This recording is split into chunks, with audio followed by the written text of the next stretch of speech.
कधीच नाही चुकणार तुमचे फेवरेट टीव्ही शोज झी5 सोबत, तेही एकदम फ्री। आई ग देवा, काय गाव आहे, एक गाडी नाहीये फडतूस गावात।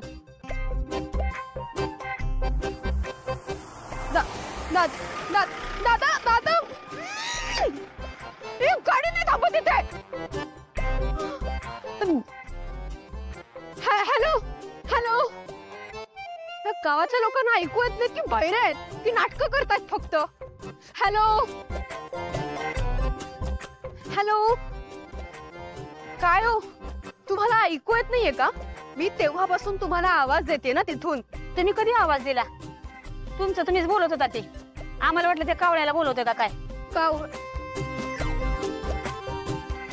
पर जाऊ दे, ऐका ना, ऍक्च्युली काय आहे ना, माझे 2 पुतणे आलेत इथे, पॉश आहेत, बिझनेसमॅन आहेत। तुमचे ते मनाने कशाने श्रीमंत असलेले तुमचे ते आबाराव की सबाजीराव, ते कुणीतरी, जाऊ देत, ते कुठे राहतात माहितीये का? म्हणजे माझे 2 पुतणे तिथे राहतात असं मला वाटतंय, मी त्यांना शोधतीये। तुम्हाला माहिती असेल तर सांगा ना मला प्लीज।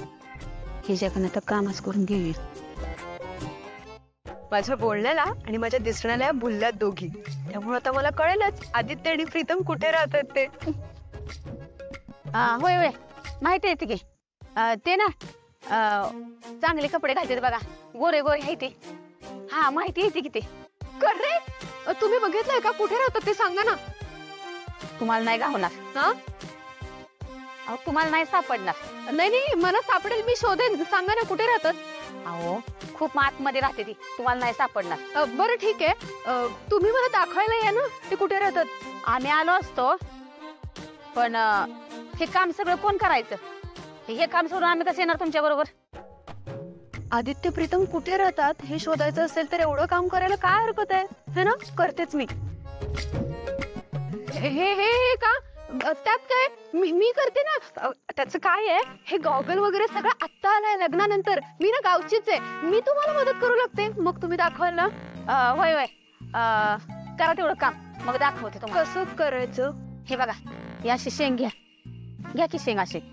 शेंग घेतली, हा, ही अशी सोला, अहो अशी काढा की ही शेंग अशी, हा काढा अशी, काढा काढा, येतंय जमते अहो तुम्हाला, काढा।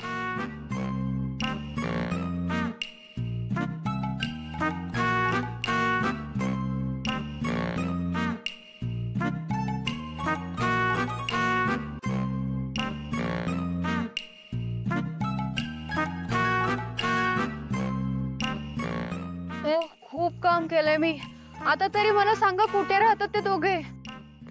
झालंय ना आता तेवढं काढून। हा मग आता सांगते, त्या रस्त्याने सरळ जावा आणि त्या साईडला वळा, आणि तिथं पुढे गेलं का नाही, 12 माणसं आहे ते, त्यांना जाऊन विचारा। काय? अहो मग मला इथे का थांबवलं?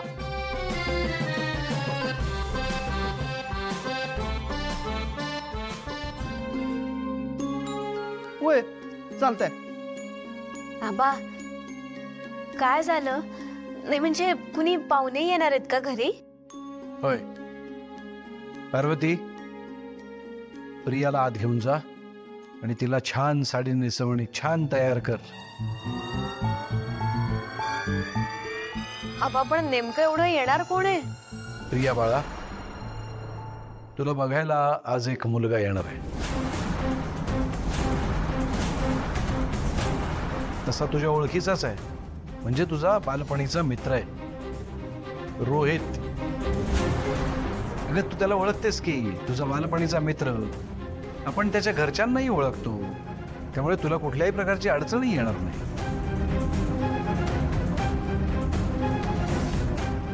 आपली मुळं न विसरता, शहरात न जाता आपला सगळा बिझनेस त्याने इथेच उभा केलाय। अशा माणसांचं मला खरंच खूप कौतुक वाटतं। काही माणसं असतात जी आपली सगळी नाती, आपलं कर्तृत्व सगळं विसरून सरळ शहरात निघून जातात, आपल्या माणसांना विसरून।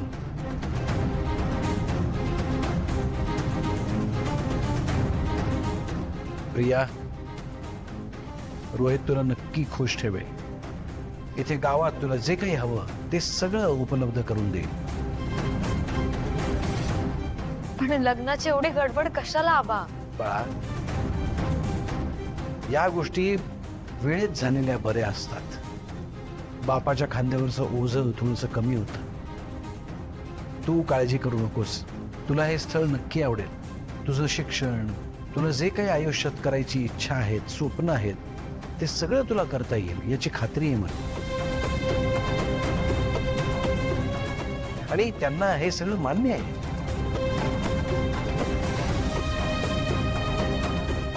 जास्त विचार करू नकोस. जा, पटकन जाऊन तयार हो. जा.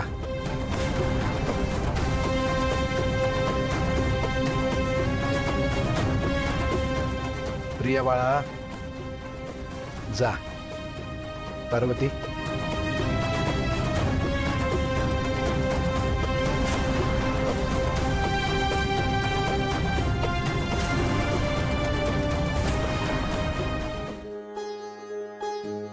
हे मॅडम, प्लीज रडू नका.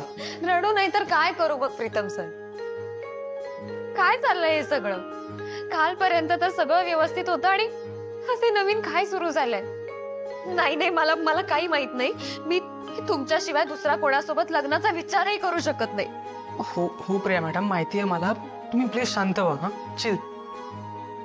ऍक्च्युली ते सगळं जेव्हा ऐकलं तेव्हा मी पण पॅनिक झालो होतो. आता आबांसमोर आपण काय बोलणार? आणि आपण या सगळ्याला थोडं पॉझिटिव्हली बघूया ना. हा, आता फक्त तो मुलगा तुम्हाला बघायला आला, अजून तुमचं लग्न नाही जमलंय. मग आता तुम्ही जा, थोडं बोला त्याच्याशी आणि मग आबासाहेबांना नकार देऊन टाका. सिंपल. हे शक्य नाहीये प्रीतम सर. आबा यावेळेस मागे हटतील असं वाटत नाही मला. आणि मुळात त्यांचा शब्द ओलांडण्याची हिंमत आमच्या कोणातच नाहीये. मुळात मला त्यांचं मन दुखावून काहीच करायचं नाही.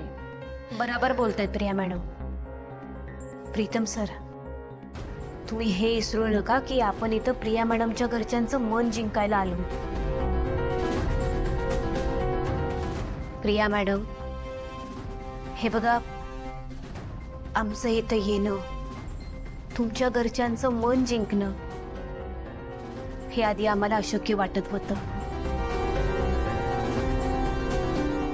आता आबासाहेब आम्हाला तुमच्याच घरातला एक सदस्य मानायला लागलेत. आम्ही जर का आबासाहेबांना दादासाहेबांचं मन वळवू शकतो, तर त्या मुलाचं बी मन वळवू शकतो.